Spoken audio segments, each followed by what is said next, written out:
Good morning, everybody. Welcome to the California Nevada Chat this Friday, July 17th. My name is Nikki Gatch, and I'm the Executive Director of the Southern California PGA.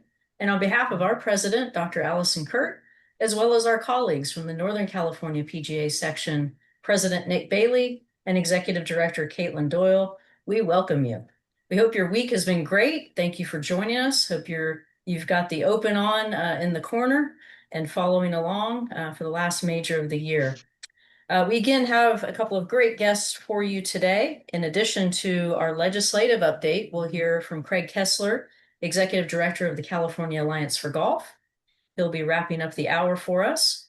But prior to Craig, we're joined today by the Chief Operating Officer of the PGA of America, Phil Anderson. Phil, thank you so much for joining us. We look forward to chatting with you. Just a little background on Phil. He joined the PGA on, I believe, April 15th. So we're at about 90 days in. He previously served as the COO of Hazeltine National Golf Club in Minnesota since 2022. Phil has extensive experience as not only a PGA professional, but also with PGA governance. Phil served as president of the Minnesota section and also has served on national committees as well as the National Board of Directors. And I noticed that you started your career, or one of your early jobs as an assistant golf professional was in the Southern California section at El Dorado Country Club. So I would love to hear about that. And I'm assuming you worked for Mr. Terry Beardsley, who's a legend here in our section and recently retired. But Phil, again, welcome. Thank you so much for taking time out of your very busy schedule to join us. We'd love to just hear a little bit more about your background, your golf journey, your career journey, and how you got to where you are now. So I'll turn it over to you. It's awesome. Thank you, Nikki. I appreciate the opportunity to spend some time, certainly on this call. And yes, I have certainly fond memories of Southern Cal and spending winters down there. I did spend a little bit of time at the Palms, and then spent some time with Terry Beardsley at El Dorado and Karen, and really had an amazing time. What a world-class experience, and something that really shaped my career. Being at El Dorado was one of the probably shorter stints that I had. As when I was an assistant there, I had the opportunity to take a professional role back in Minnesota. But Terry's world-class vision around how to run a golf club and really being proactive and thinking ahead and trying to wow people that had everything in the world was really an art and a skill, and it was amazing to be on that property, and it certainly shaped my career in a very meaningful way. I can remember probably the most impactful component was something very simple working for Terry, but we used to have members come in, and he taught us how to tailor pants. So we would pin up Zanilla slacks as members would come in, and I learned how to do that. And then the most impressive part was he had Tony the tailor down the street, where we would zip those slacks out. Tony would get them hemmed up and ready to go for the members. And by the time they came off 18, they'd be hanging back in the locker. So just that world-class vision of what to do, how to think about really exceeding expectations was impactful. But my golf journey started certainly as a caddy at North Oaks Golf Club. Became the caddy master, assistant golf professional, did some internships back at that club at North Oaks, which was a phenomenal spot. Great little facility, and had the opportunity to attend New Mexico State, which Nick Bailey was a classmate at NMSU. So nice to see you, Nick. Thanks for all of your service, certainly with the section and your leadership as well. New Mexico State was a phenomenal training ground just to be in a business college and get certainly the 4-year degree, and the marketing management background was another just pillar, and really set me up for success within my career. So I'm very thankful for New Mexico State and the PGM school and Pat Gavin for really being thoughtful around the education background, and a big part of how I think about things today that we can talk about a little bit later on this call is just being prepared for success out there in the marketplace of what we do with each and every one of our roles. Had an opportunity to really experience a little bit of everything. It was an assistant golf professional, became a head golf professional, did a lot of teaching, a lot of fitting. 2012 Ping Fitter of the Year. I used to fit at 7, 8, 9 a.m. and then again at 6, 7, 8 p.m. So very passionate, and certainly all of the different career paths that we have at the PGA America. But my career was really shaped early on by having an uncle that was a PGA professional. When I was 9 years old, I used to take a bus down to Rochester, Minnesota.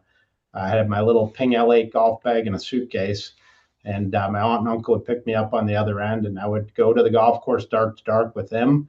And I just really experienced the golf club throughout the day. It was a public golf course, real close to the Mayo Clinic. And I would watch them just get the team set up for the day, get the range all set, watch him teach throughout the day. I would go play with the ladies 18-hole league, so I got that experience, which was amazing. And then I'd have great lunch up in the restaurant. Then had the opportunity to help and assist with picking the range later in the evening. And then if I was lucky, my uncle would take me out for 9 holes that night. So by the time we were home, it was dark, and we'd have a nice Midwestern meal with steak and potatoes and corn. But it was just that lifestyle of really having a fun environment where everyone was coming to the golf club with excitement. I think so often we get caught up in everything that's happening, and it's a great reminder that we are in the fun business. I mean, that's effectively a big part of what we do, is having that opportunity to provide an experience where people have a ton of fun and amazing experiences. After going through New Mexico State, and being at Southview Country Club, I was there for 15 years, 5 years as an assistant pro, and I went back and forth to El Dorado, 5 years as the head golf professional, and then 5 years as the general manager. And the biggest, I would say, break in my life was just I had the opportunity to have incredible mentors, and really just the leadership, the mentorship of the individuals that I worked for as club presidents. I had 6 Fortune 500 CEOs that were my club president, and all of them were really dedicated to strategic planning, holding me accountable, mentoring me on sort of their processes and how they thought about managing their team, or thinking about really how to inspire not only the membership, but the teams that you were working with. And that mentorship was incredibly impactful. And they really helped just provide processes of how to move organizations forward, how to think about that, how to engage the right stakeholders, how to educate before you ask for certainly feedback. And that mentorship was incredibly impactful. So had that opportunity, and then certainly went back to North Oaks Golf Club where I started caddying, and that was another wonderful opportunity. Andy Cesare was the CEO of US Bank and hired me back to be the GM. And I'd been gone for 15 years from the club, and really nothing had changed at the club. The golf course was the same, the carpet was the same, the doors were the same. And I had caddied for every member at the club that had been there more than 15 years. So it was helpful to have that kind of leg up with knowing everything about them. And I was able to give them a little bit of a hard time of just, hey, we got to reinvest. This is one of the most affluent clubs in the Twin Cities, and they just needed a vision and inspiration around it. And really everything that we laid out, they said yes to. So I had a chance to do master planning with Tom Lehman, redid the golf course, redid the entire clubhouse. So we got into significant, certainly capital investment and long-term planning with the membership funding all of that. At that time, upon completion of that, Hazeltine's general manager had left the club, headed out east, and the club had reached out to me. We had a relationship from early on in my career where I was runner-up for the head golf professional position in 2012. So I had a relationship. A lot of those members knew me throughout the years, and saw some of the successes that we were having. And when I met with the club, they wanted to know, what my interest level would be of certainly working at Hazeltine. And I pushed over sort of the long-range strategic plan that North Oaks Golf Club had, and everything that we were going to do over the next 5 to 10 years. And I asked them for the same thing back. I said, hey, can I have your plan? I'd like to see where you're going and what you're thinking about doing. And it really wasn't in place. It had, acquired the Ryder Cup in 29, but COVID had hit, and there really wasn't a formal plan in place to how to take the club into the future. So I think with that opportunity, I always felt like championships can have such a great impact of just touching and reaching more people and inspiring them to get into the game. So I was really attracted to that opportunity. So I was fortunate to acquire that job. I was driving almost an hour every day to Hazeltine National Golf Club. So I lived on the other side of town, but it was valuable. And I would listen to podcasts on the way out, and had the opportunity to really take the club through an educational process of the mission of the club was really redefined, and it became very simple. A golf club rich in tradition, dedicated to hosting championship golf, and delivering on exceptional experiences. So every decision we made was around that. We put the mission statement in the boardroom, all committee meetings, all staff meetings, all board meetings looked at that. And if we ever got off topic and we were looking at the mission, and if it wasn't around that, we'd stop those conversations and move on. So in a very short period of time, was able to evolve the business plan at Hazeltine and really move the club forward with a significant capital project again, close to 30 million with high-end villas, play and stay on property, golf and performance center on the range, par three course, putting course. Really, when the world comes back here, which we just did for KPMG, and then again in 29, the property was really putting its best foot forward to welcome that world back. So felt great about what had occurred there, and now certainly over the last 90 days, I've had the opportunity to come on board with the PGA America and look forward to updating you a little bit more on some of the activities that we've got going here. But golf has meant the world to me, and I just can't be thankful enough for what this industry has meant to me, what the PGA America has meant to me, and look forward to trying to give back in a more meaningful way here in the future. That's great. Thank you for sharing that, especially your experience and sort of taking that your club to the next level. We're seeing so many clubs reinvest in their property now after COVID, whether it's the golf course or the facility or everything. We just had a great webinar from one of our professionals who just completed that process yesterday.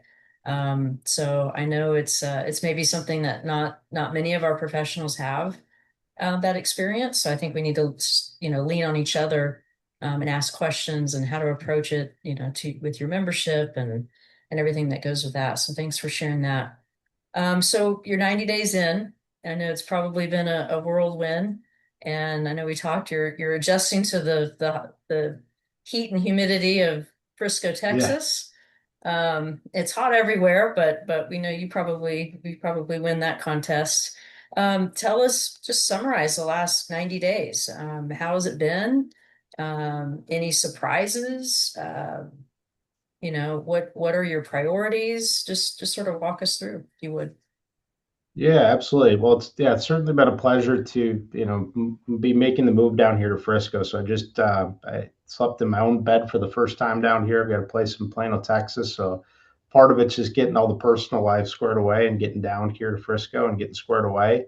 That part's going great. I would say just the overall vibe of this area. I think one of the things that was inspiring being here in Frisco and meeting with city officials and planning development is it is so pro business here. Like everyone, you come up with an idea and you think about whatever it might be, and whoever you're talking to is leaning in and saying, "Hey, we'd love to help. Let's see what we can do and think about that together." So the environment in this area, I would say, is a very educated, area and diverse group of individuals that really bring a lot to the table, and I think are very motivated to be contributing A to the community, but B broadly to each and every business that's moving to this area. There are so many Fortune 500 companies too that are working or in queue of moving offices here and moving people here. So when I look out the windows of our headquarter building, I don't think there's any time that I can't not see 10 cranes.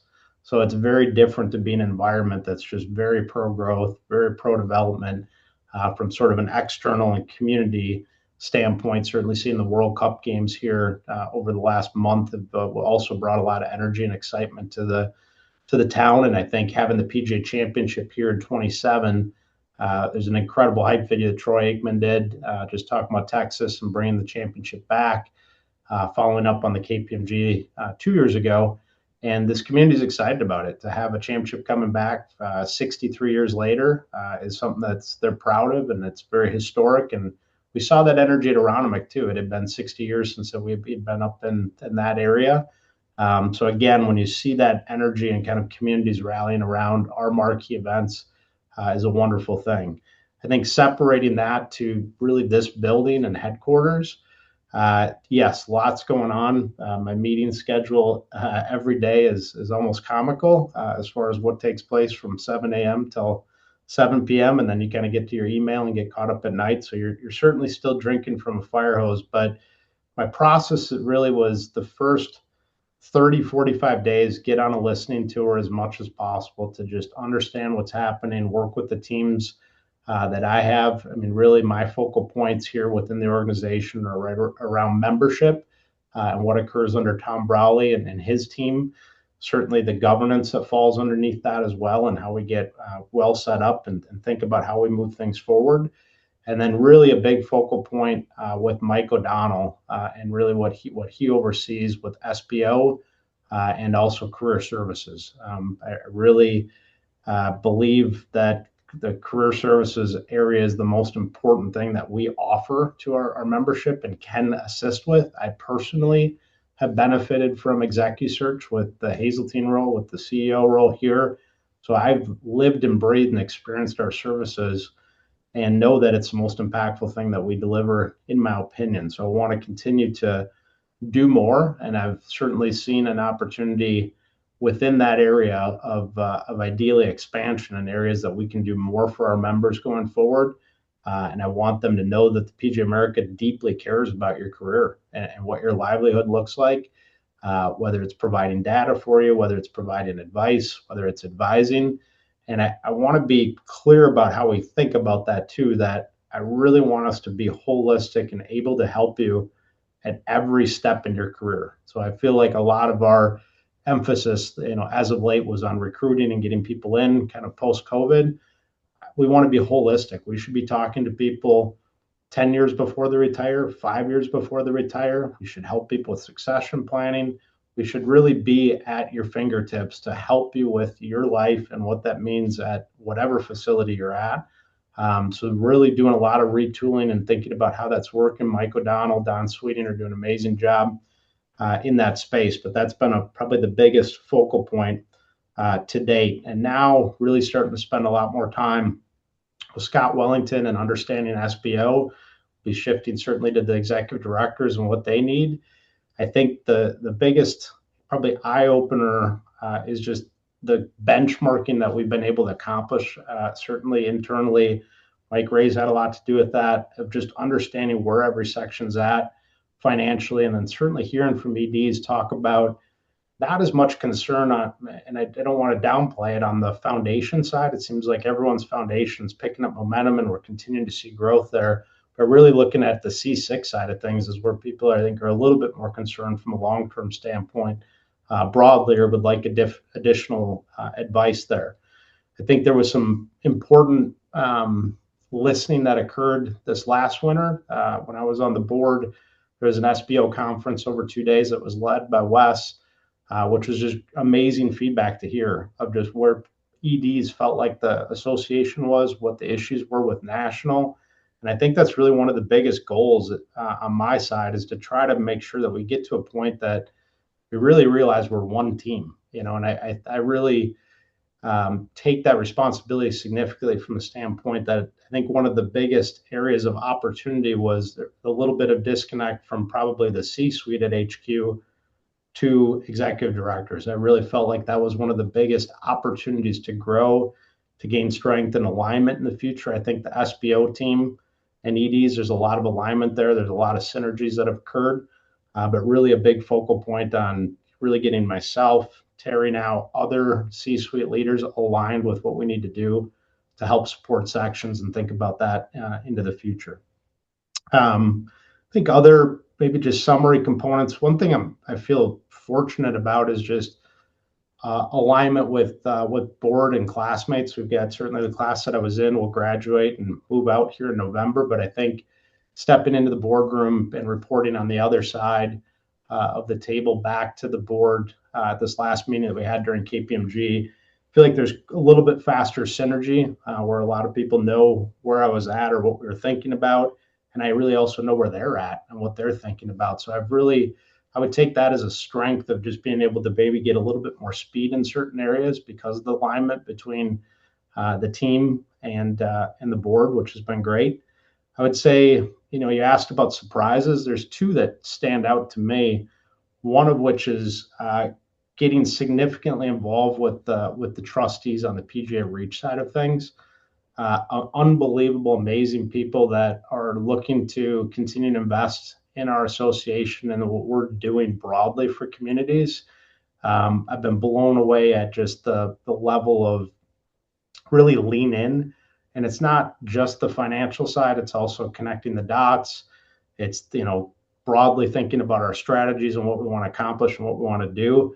And looking forward to smoothing that out and providing a little bit clear direction back. I would, be remiss not to admit the last 24 months, I think, in that space has not been our best. And I think we, certainly owe clear communications to sections, and B, we need to have a strategic plan where we can tell you exactly where we're at and where we're thinking about going in those spaces. So look forward to delivering on those items. But the surprise has been the trustees. And then I would say one of the other biggest highlights has been over the last 6 weeks, we have an intern class here at headquarters. We have 13 interns that are spread out throughout all the departments. And we had 1,400 applications for the 13 internships. So the 13 young, beautiful minds that are on property bringing energy every day in this building continue to just, I think, inspire everyone within. And they send a strong signal of just the desire to be a part of this organization, to work here, to contribute to what we stand for.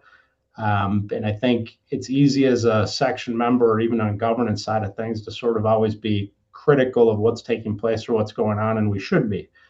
But it's also incredible to just see this energy coming into it with eyes wide open, ready to contribute. And I've been just blown away by our interns and just the level of thought that they've brought to it and just the new lens, which I think is really important as we think about the future of the association. So those are a couple of the highlights of kind of the first 90 days.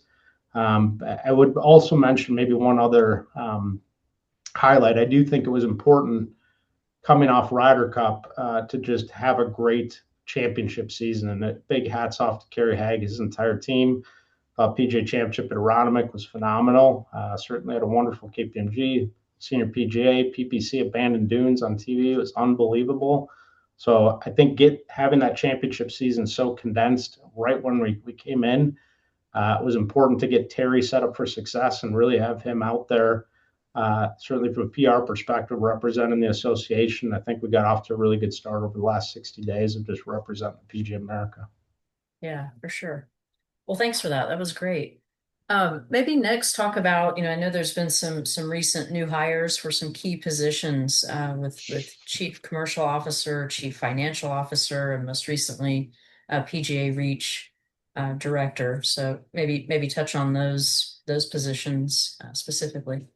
Yeah, no, Nikki, thanks for teeing that up. It's certainly, been here for 90 days, and I think I've been in 58 interviews. So beyond just kind of our day-to-day meetings, it's really important to get the right team put together.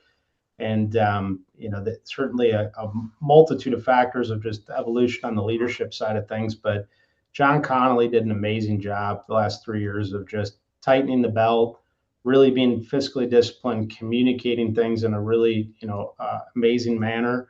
And I know on the section governance side of things where the association was 5 years, 7 years ago on sort of finance, section payroll, all of these different rolling out Workday. I know where we're at and I know where we are today, and I feel really confident with what John Connolly and his contributions have been.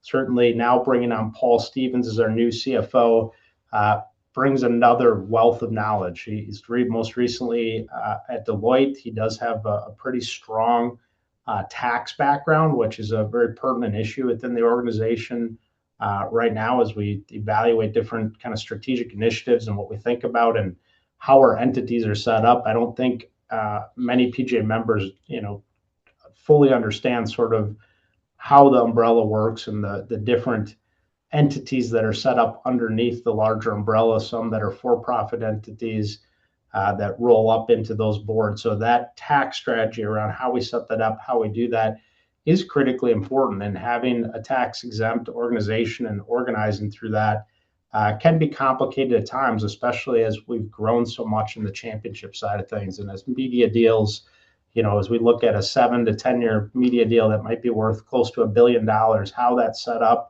how that's structured, how that flows is mission critical. And Paul Not only brings incredible energy, had a great career at AT&T for over 25 years. He's a seasoned veteran in this space and is going to continue to come in and be inquisitive and ask questions and really try to really cement where we're at and make sure that all of our strategies are in a great place. So Paul will be a wonderful addition, but I can't thank John Connolly enough for all of his contributions as he just recently retired and is now in Europe on a cruise. So we're thankful for what he contributed. Jeff Clennon is our new Chief Commercial Officer. Jeff was most recently with NBC Universal, so he really oversaw Sunday Night Football and then also worked broadly on the Olympics and the strategies with NBC.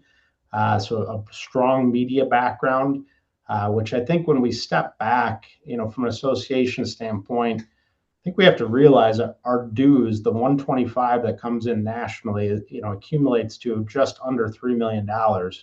Our media rights on an annual basis, as you level out over 4 years, is about $170 million. So the discrepancy there of how we've really, grown over time, what this looks like, what funds all of the programming that we do, it's a really critical role that Jeff will oversee and work directly with Terry on. But Terry certainly comes from an expertise in that space as well. So I feel like we're in a great spot as he succeeds Jeff Price and really looks at the new strategies of where we're at and thinks about that. And one of the elements that I spent a lot of time in the interviews asking candidates about and more or less educating them is also just how do we commercially think about the member and how do we do that for the section? So I think there's 2 initiatives that we owe updates to the membership on, ideally at the annual meeting, which is just our strategies around member benefit. Is there more we can do? I certainly saw the email go out yesterday around insurance. How everything we do, whether it's Delta Sky Club, American Airlines, how do we think about member benefit that truly benefits you as a member? I think there's a wonderful audit that we need to do and come back to the membership thinking about you first and foremost. Secondly, commercial team also thinking about the sections. I'm really pressuring our team to think diligently. If we have $1 come in, do we need the dollar here at headquarters or do we want to get it out to the section? Like we need to philosophically talk about that. I think many people feel like sections and the professionals out in the field are where the magic happens. And as we think about that, how do we structure that? How do we make that happen? One of the most recent success stories that is not benefiting every section today is an organization called AirShare. So it's a national partnership. And then we've been working with them on doing local partnership deals in the $60,000 to $80,000 range. Those partnerships that they're doing with sections are incredibly impactful. So if we're thinking about the smoothest way to drive dollars to sections to allow you to do more in your local area, having that commercial partner directly partner with the section, to me, becomes probably the clearest and fastest way to get dollars to sections. So incorporating that into our strategic plan, Jeff is going to be incredible and will really bring a lot of knowledge to that. Right now, his priorities are on Ryder Cup and our global partnerships. That's sort of at the top of the pyramid. And we work through certainly our championship and television media rights. We'll really prioritize as those dollar amounts are usually the highest. The other element that I see is just streamlining who's making the ask. So, getting here, we had Reach making an ask to Bank of America. We had the championship department making an ask to Bank of America. We had the commercial team centralizing that, getting really streamlined of who's talking to who. I think will benefit us tremendously in the end result. I think you'll see additional resources at different times that will go to sections in that space. So a key role that we owe an update again as they come on board and get up to speed. Jeff and Paul have been with us for exactly 3 weeks, so they're wily veterans at this point, but we'll get them up to speed. And then the final hire, I came into midstream. The process had already started from a search perspective, and with PGA Reach falling under my umbrella, I am very passionate about, as I mentioned earlier, getting this smoothed out, giving clear direction to the sections and what we can do from a service standpoint and a funding standpoint. I really wasn't looking for somebody to come in from gymnastics or judo or some other sports organization. I wanted somebody that knew EDs and understood exactly what this communication needs to be and how much they depend on our budgeting cycle and clear communication there. I really believe that Scott, having placed a lot of our top 100 golf professionals, I believe that if our golf professionals believe in PGA Reach, they're going to be our number one recruiter of future trustees and how we fundraise. So having that clear connection to really some of the top clubs in the country, where a lot of our trustees really would reside. Currently, our trustee program is $1 million contribution over 4 years and a $50,000 annually. We're looking at sort of those levels, but in order to be successful, we really want to streamline this so that PGA Reach is here forever. And when I say that, a lot of the fundraising that we're looking at doing from this point forward is if we have $1 million contribution, and we have that going on hopefully pretty regularly, that we're endowing it. We're living off the interest so that this is really level set from now into the future, that we're not taking in those dollars, spending them all, and always sort of working up. So I will be very clear as we get kind of over the hump here over the next 30, 60 days of really, I think, a fairly balanced look at PGA Reach here over the next 24 months, not to expect massive growth, but as we're fundraising, understanding that it's going to be endowed and we're living off really the investment component of that.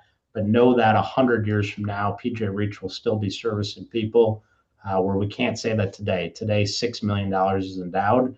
So we really want to get that ratcheted up and live off that. So we'll have more communication there. But I believe that unique component that Scott's been an ED, he's been on the foundation director, he started PGA Reach, and now to come back to it. Pete Bavacqua asked Scott to go into career services in 2014. Scott's been a two-man show basically for the last 5 to 6 years on executive search, and he's been handling really all searches across the country with some assistance and help. And we've seen with the move now with him going to executive director, we're seeing a reorg of what we're going to do to make sure that we're there for our PGA members and really enhance the executive search side of things. I probably shouldn't disclose this, but I'm going to because I think it's so important. Related to executive search, again, most important thing that I think we can do for the PGA member, Scott had all three of the assistants that worked for me at Hazeltine texting him, about different jobs, different things. When I think about that at one club and expand that across the country, when I interviewed Scott, I did something that HR probably wouldn't be good with, but I said, I want to see your cell phone. Give it to me right now. I want to see your cell phone. I clicked on his text message. He had 2,400 unread texts. My point is we were under-resourcing an area that serves the PGA member the most, and it wasn't because he wasn't working 20 hours a day. It was because we needed to have a vision around this and how we clearly deliver the right resources to you, the PGA member, and certainly support the sections as we're going to continue to have a percentage of that executive search go directly to the section as you promote that and help us do the most important things. So those are the three kind of big hires that have come in. And again, Scott starts on the 28th. He's at Desert Mountain Day, so he's wrapping up searches, and then he'll be on board here on the 28th. So those are the three key hires at this time. I would just mention we have really one more hire left, which is a chief marketing officer. And I know that Terry's biggest kickoff of that, we've got interviews starting next week, is really to tell the member story. That's a big part of the marketing of what wants to make sure occurs and happens into the future around that CMO role.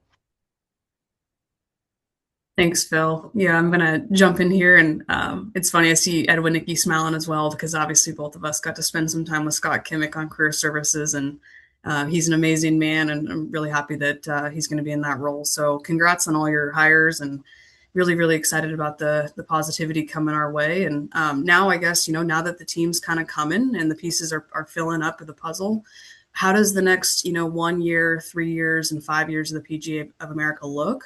And also, what do we need to focus on to really kind of stay relevant in this industry nowadays? Yeah, absolutely. A couple things. We're kicking off a process. We had our first internal session to really get us set up for success. I've been outspoken about having a broader strategic plan. As I look back at really the Bavacqua crawl days, different time periods, there was a transparent plan that the membership could see of exactly where we wanted to go, what we wanted to do in these different spaces. And I think we got to get back to that core plan of what we want to do. I know that Terry's been talking a lot about kind of the big three, which is elevating the professional, being number one. Number two, how do we do that? It's elevate championships and really unapologetically make money on championships, but transparently show how we take those dollars, reinvest it in the game, reinvest in our professionals and our sections is a really key component. And then growing the game is the third one. And I think getting our arms around growth of the game is going to be really important. There's a lot of moving parts, and I don't think there's ever been such a rapid time frame of really COVID to today of simulators, Top Golf, new generation coming into the game and how they consume it and experience it. To have almost 50 million people in the United States that touch a golf club on an annual basis is unprecedented. What do we do with that? What's our game plan? If we are creating a roadmap for really off course to on course, I can assure you that going from Top Golf to Fields Ranch East is probably not the path to do that. So, how are we the orchestrator of really golf, and how do we do that correctly to make sure that we don't lose golfers over time? You know, we're spending a lot of time with NGF of looking at the leaky bucket and where do we lose golfers? What are the barriers to keeping them in the game, and really focusing on this 50 million that we have today and nurturing them for a lifetime of golf is going to be an important part of that strategic plan. I think looking at everything we do from an HQ perspective is all really around PGA Junior League.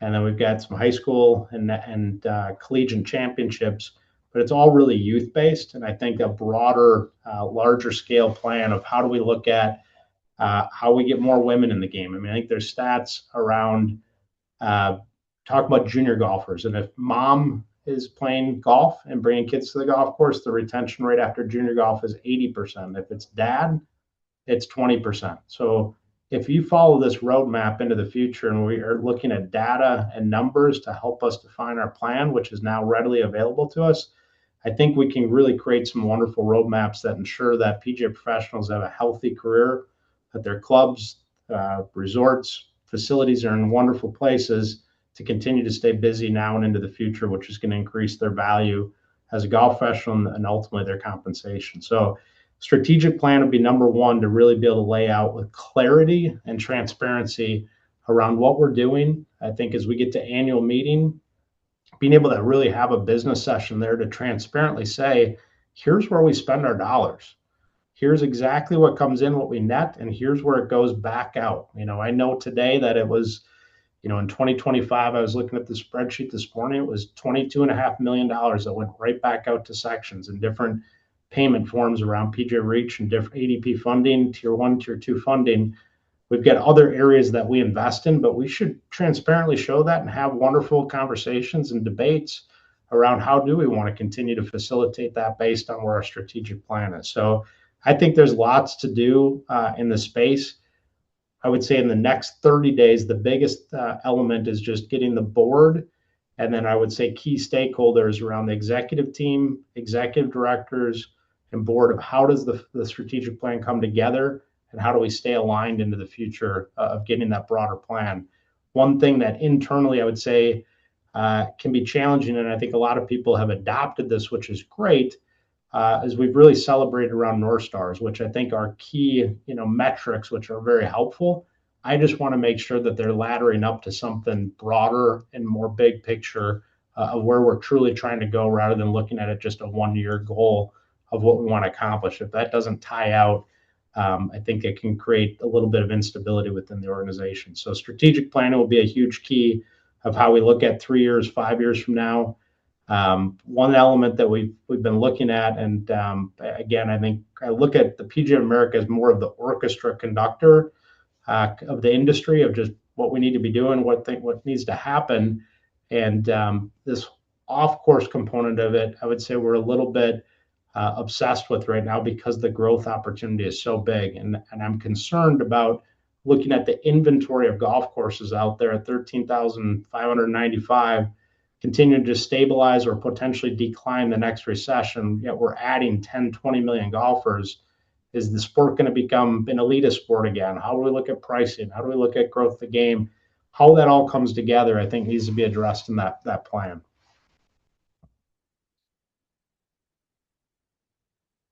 Awesome. Thank you, Phil. That's a great answer there.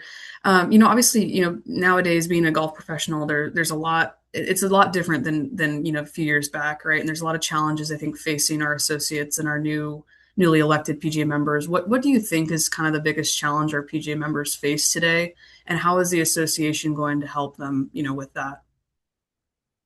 Yeah, I think getting great education resources is really where it starts. I mean, again, I'm fortunate for going into Mexico State and having the business background and then heading in a little bit down the path of executive management over the last 10 years of my career. I look at that education and really the gold standard that we set through our department and our continuing education of how we do seminars at spring meetings, fall meetings, how we get some evolution there, whether or not we should have podcasts, whether or not we should have different things, and just adapting to our membership's learning style to make sure that we're getting the best information out from a communication standpoint.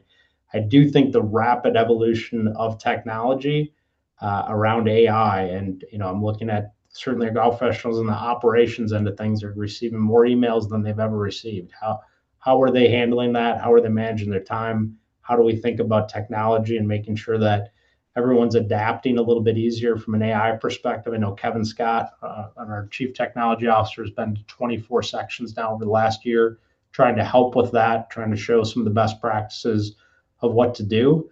I think on the teaching side of things, I think also looking at, what is our approach? What is our philosophy around AI and teaching? The marketplace will handle a lot of that, but I think education is going to be critical to make sure that we're continuing to evolve the next generation, the class that's in here. I'm inspired by the fact that here on property on the first floor, we've got education seminars going 46 weeks this year. Over the last 24 months, I don't think a lot of people realize that we went from 5,500 enrolled in our education program to almost 11,000. So we've doubled in 24 months. So even how that department thinks about handling that, Dawes hasn't added any bodies. What he has added is technology and thinking about how he handles certainly quizzes and seminars in evolving through that time period. I think to get golf professionals set up for success, it's realizing their value. If we've gone through that education and people have leaned in, I want to make sure that if people go through our specialty certification process, that's truly a value when you go out into the marketplace, and that clubs and others recognize and realize the expertise that has been gained by PGA members that have invested at that level.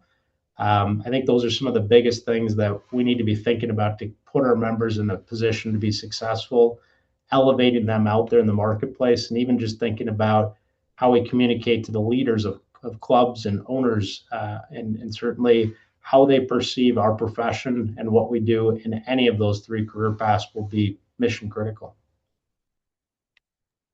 Yeah, well said. Thank you for that. And, always just education definitely is always a big hot topic, I think, for all of our sections and making sure we're the best at what we do. And so thank you for that. I'm going to give everyone just an opportunity to drop a note or a question if they have one in the chat box. And then while they're doing that, Phil, we have a fun one for you. So I'll hit you with, what is your dream foursome and where are you playing? Great question. I would say a dream foursome would be one person that's inspired me that I think is just amazing is Gary Player. I think when I think a little bit about just global golf and what he's meant to the game, I had a chance to spend some time with him at Aronimink as he had won the championship 62 years ago there. I would definitely want Gary Player in the group. His inspiration and energy of just always go, go, go. You can feel it even at his young age today. I would definitely put him in the group. I'd be remiss not to play with my dad. And then I would probably want to play with Annika. I also think the same thing, kind of on the global scale of being ambassador and growing the game on the women's side. I think in my generation, she's been incredibly impactful. And I think just her general give back as I continue to watch her travel the country and inspire the next generation of women and girls golf. That's who I put in the group. I don't know Great. about where I'd play it. I'm going to hold on to that one. I'd probably go Pine Valley. There we go. Not a bad option. I love it. Very cool. Well, super fun. I don't see any questions right now. So, but if anyone has one, we'll follow up with you, Phil, and we'll make sure that they get that question answered. But thank you so much for being here today. Your answers were extremely impressive. And, I'm really grateful that you're in the role. And I know you're going to do great things for our association. So thanks for all you've done so far and you're going to do for our association. And SoCal and NorCal has your back, and we're rooting for you, and we're rooting for the PGA, and we got to do this together. So, if you're welcome to stay if you want. We do have one more speaker, but if you have to hop, we understand, and we'll see you soon. So, thanks again for being here. Thanks, everyone. Phil. And next, I have the pleasure of introducing our second speaker today. So, first, welcome Craig Kessler, our Executive Director for the California Alliance for Golf. So, Craig, I'll give it to you. Thanks, Caitlin. And before I dive into what's going to be a pretty short report, I just want to echo something before Phil leaves us. He indicated that he thought one of the great problems in the game was that you used that 50 million number. More persons, even at the green grass level, are playing golf. So I'm going to cite something that I heard a year ago. There was 125 persons in a room in Long Beach area in Southern California. And it was a municipal golf or a public golf conference. And the room was filled with movers and shakers in the industry at all, lots of golf professionals, golf course superintendents, managers, suppliers, MCOs. And the opening speaker was someone who the southern part of the state knows well, the public affairs director for the Southern California Golf Association, Kevin Fitzgerald. And he asked the crowd at the opening, he stated that there are roughly 960 golf courses in the state of California. How many of you think that 10 years from now there will be more than 960 golf courses? Not one hand went up. How many of you think, the second question, there will still be 960 golf courses? Not one hand went up. How many of you think there will be less than 960 golf courses? Every hand in the room went up.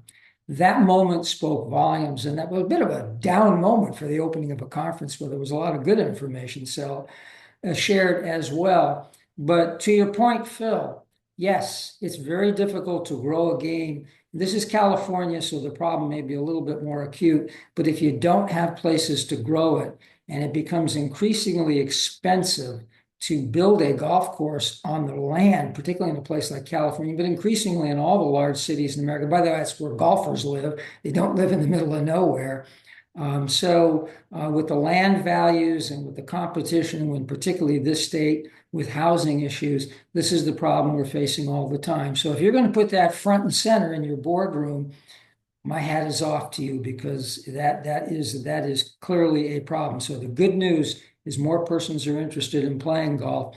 The bad news is if they really can't find anywhere to play it, or they can't find anywhere to play it that fits in with their budget, we're in trouble. We're not going to be able to grow the game. And if you're a golf professional, you're better off in a growing industry than you are in a declining industry in terms of that. So I'll say that. And that's a good segue actually into the Sacramento legislative session.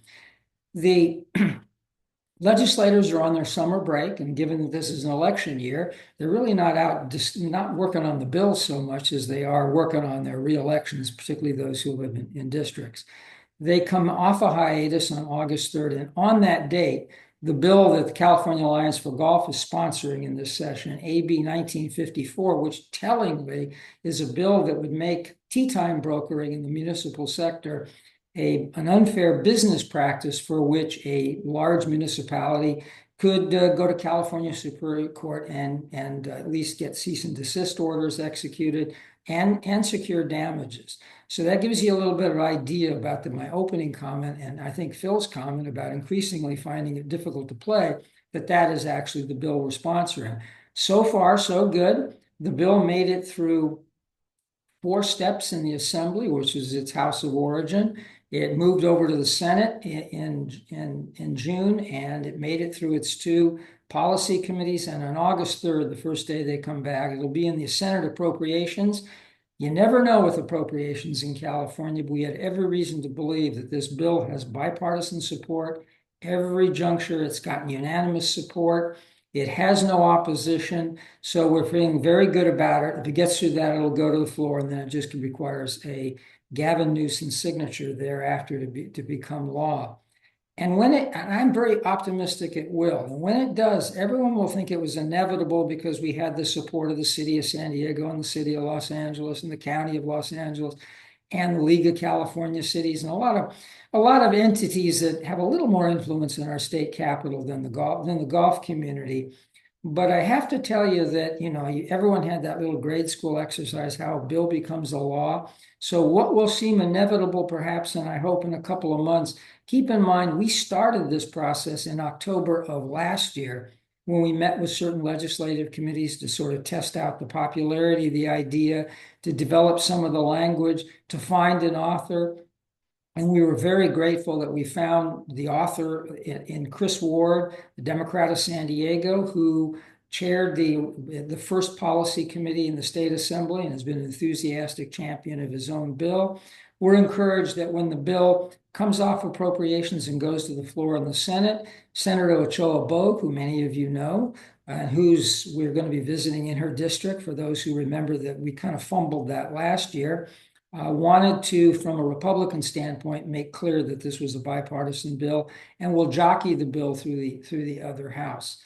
So what will probably have seemed pretty simple was far more complicated than you think in getting to that direction. So I don't know. We don't have any bills that we're going to be potentially sponsoring on the horizon for 2027, but one never knows. Once we get through this session, you don't know. And as I've reported frequently, whether it's just dumb luck or a sign that we're building up our credentials in the Capitol, we haven't had to fight off so many of what I would call the onerous bills and the bad bills that we've had in recent years. So we caught a little bit of a break this year. We track a lot of things because of what they tell us about public opinion and about political opinion, and gives us an idea of the audiences we're trying to appeal with at different levels. So there'll be more reporting on that as well, but mercifully not today. Before I get into my last topic, I'm going to go into some detail on, which is water, not surprisingly. Just want to update you on a few sort of headlines. Many of you know that we've battled every year to defeat a bill in the state Senate that would put California on permanent standard time. The good news is the House of Representatives last week passed its version of the Sunshine Bill, which would take the nation to permanent daylight saving time. Now, I want to emphasize at this time, the golf industry has never advocated for that.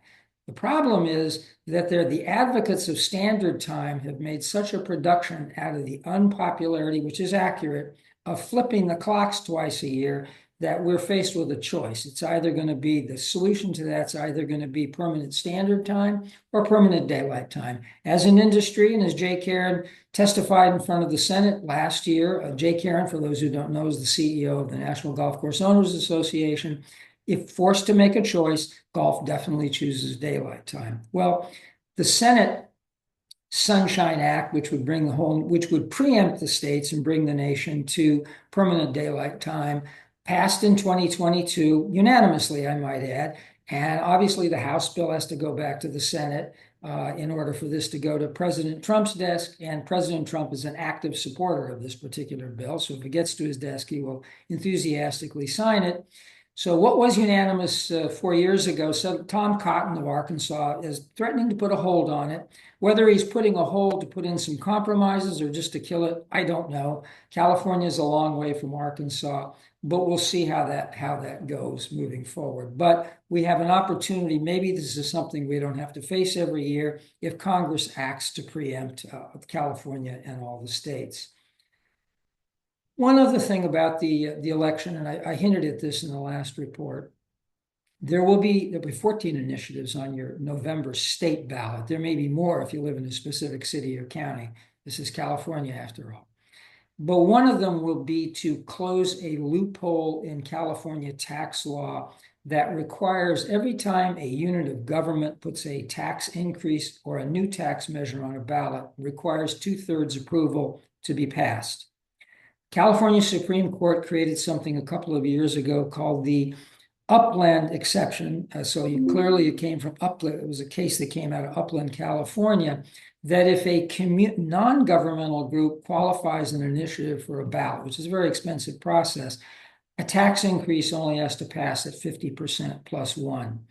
So I point this out because to the degree to which many of you have heard about potential parcel taxes on private golf clubs and other things that might repeal some things in the California Constitution that have long been beneficial to the golf industry in California. Whether that would pass in the future by 50% plus one potentially or 67 is dependent upon that vote. There'll be more to report on that later because the ballot isn't even finalized yet in California, although it has to be by August 11th, because that's when everything goes to the county registrars and the ballot pamphlets and the arguments pro and con and so forth. So in closing, water. I can't go into a lot of detail because I've gone into detail so many times. And if you read anything in the media, you understand that the Southwest we're on tenterhooks right now, just sort of waiting to see what the federal government's going to come out with in the next couple of weeks. That's the threat in terms of forcing a solution on the 7 states of the Colorado Basin that are at a total impasse. They're not going to come to any agreement before the end of the year. However, as we get inch closer and closer and closer to that deadline date, the states of the southern basin, or the lower basin, California and Arizona primarily, have been ceding backwater or foregoing allocations that they're entitled to off the Colorado River just to make sure that Lake Mead stays above dead pool level and can continue to generate electricity and continue to actually just keep the stability of the entire system. This week, the Metropolitan Water District of California gave back another 3 feet on a temporary basis. And I think all of this is to buy a little bit of time as everyone comes to terms with a set of agreements that they are over 100 years old, that were really not accurate when they were made initially, but it didn't matter at the time. How to deal with the fact that not the Sierra Nevada in California, that's volatile, but a lot more stable over time, unstable within short dollops of time, but stable in the long run. But the Colorado Rockies are drying out, and Colorado happens to be in the worst drought it's ever been in, so we can't count on any givebacks from the upper basin states. So as we move towards this moment, there's going to be impacts. The impacts are different depending on exactly where you are, because water supply is a very local thing, even though the Colorado Basin is a very general thing.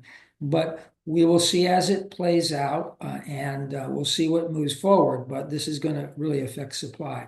Final note on that, I had I'll call it the pleasure of representing the California Alliance of Golf, along with the aforementioned Kevin Fitzgerald of the Southern California Golf Association, and Jeff Jensen, who's the Western Regional Representative for the Golf Course Superintendents Association.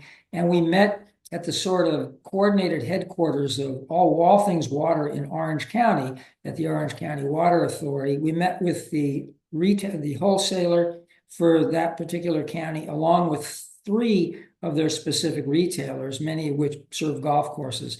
And the purpose of the meeting was really to set up in Orange County a golf and water task force, as has long existed in Los Angeles, long existed in the Coachella Valley.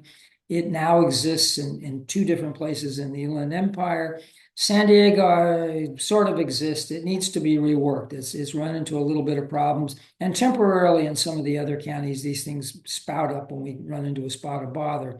It's encouraging because the idea is to bring in permanent dialogue there, what we've been able to do for over 15 years in Los Angeles and probably 12 or 13 years in the California desert. And that is sit down representatives of golf courses with the actual regulators and collaborate on getting to conservation goals. But the good news is the goal is the goal. The golf courses understand how to meet it in ways that are consistent with sound agronomic and business practices. And this has proven to be an extraordinarily beneficial institution, not just for the golf industry in all these areas, being able to anticipate long-term things, deal with problems as they come up, anticipate things 5 and 10 years out and get ready for them. But it's been beneficial to the water districts. And anything that's beneficial to a level of government means we have an advocate that is far more important for golf than someone like me or someone like Phil. We're paid by the golf industry. It's no great mystery there. But when you have conservation managers from major cities like Los Angeles, when you have when you have the Metropolitan Water District, for example, we had the pleasure a couple of years ago telling the Speaker's office in the state of California that the golf industry was one of the most responsible ones they deal with. That's the gold standard in this. So my final word is going to be a little bit of a harsh one to some of those persons listening. I've been disappointed. Golf course superintendents and others attend these things because they recognize the straight through line from their golf course to government and palpable benefits. Not like National Golf Day or our own Capital Day. I love the dog and pony shows, but that's not where the rubber meets the road for your golf facility. So this is an open plea, whether you're in the desert, now in Orange County, in San Diego, or Los Angeles. If you're a golf professional or a GM, and a lot of golf professionals are now GMs, get yourselves to these local meetings. It's a lot easier than getting to Sacramento or Washington, D.C. And as someone who does this for a living every day, more gets done for your golf facility that you can report to your ownership or your board of directors than will ever get done by parading around the nation's capital or California's capital. Not that those things are unimportant. I love parading around capitals, but the real work is done at that level. I'd love to see more PGA professionals involved in that. If for no other reason than if you read PGA Magazine this month, you recognize you are the greatest contact point with the golfing public. It's not the superintendent. They're out on the course or in the maintenance yard. It's not me. I can't hit 3 million golfers in California. But every day, the average golfers, whether they're in a club or a municipal facility, their contact point is a PGA golf professional. And what the PGA professionals can inform them, and they become the most important thing for golf in terms of its political power. It's not me. I'm sorry, it's not even Phil. It's those people who belong to golf clubs or just play golf and love the game of golf and live in 435 congressional districts and in our state 80 assembly districts. And when they speak, the elected leaders listen to them. So with that plea and with that quick redux of some issues and so forth, and even how a bill becomes a law, I'm going to sign. I'm sorry, I'm 2 minutes late today, but I had to start. But I had to echo because Phil got onto something that I was thrilled to hear at a national level. Someone finally figured out that how are we going to grow game if we don't have places to grow it. So with that, I am going to sign off. I'm going to keep my thread. Thanks for having me. Perfect. We'll forgive you this time, Craig. But thank you for the call to action for our golf professionals, and thanks for everything you do for both of our sections. So we're wrapping up today. Thank you all for being here today. If you did call in, please let your section know so we can report the PDRs. You'll see those posted in the next week or so, and then save the date for August 14th for our next chat. And it's going to be a really good one. We have the 5 candidates that are running for PGA of America secretary on the call. You'll get to meet them, and it'll be a pretty informative session. So thank you all for being here. Have a great weekend. Stay safe. Thank you, Phil, for being here. Thank you, Craig, for your time. Really appreciate all you both do, and take care and enjoy the weekend.